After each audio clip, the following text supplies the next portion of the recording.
Marshall Shore, known as Arizona's hip historian, is known for his vivid storytelling, cult-like following, and expertise on the history of the valley. Now he's writing himself into our state's history by purchasing a headstone for a gender pioneer from the early 1900s. Katelyn Keenehan has this intriguing story.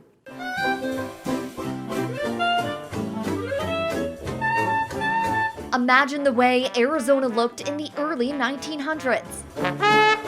The streets, the people, with stories beyond the documented black and white. People kept saying there was no history here. But Marshall Shore sees history in color. I'm known as Arizona's hip historian.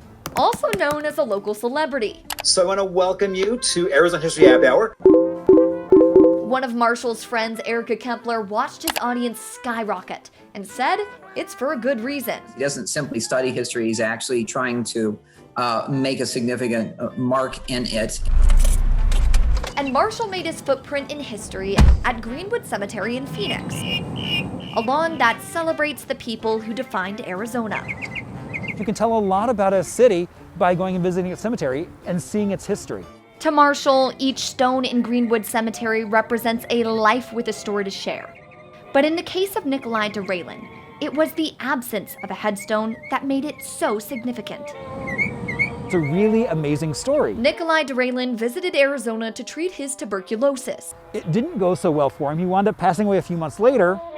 He left behind mounds of wealth and his beloved wife, Anna. As they're ready for burial, they discovered that Nikolai was a woman. And so when they buried him here in Greenwood in 1906, they actually buried him in a dress and without a headstone. Erica, who is also the founder of Arizona Trans Alliance, says his story is remarkable. It really does say here's a person who managed to live a life with a tremendous secret that would have undoubtedly destroyed his life. Nikolai had enough money to afford a traditional burial, but Marshall explained that his unmarked grave was a sign of disrespect. Without a headstone, he was erased from time. Then came an idea. When I found out that we had a gender pioneer right here in Arizona from 1906, I started working with the local community to raise funds to get him a headstone.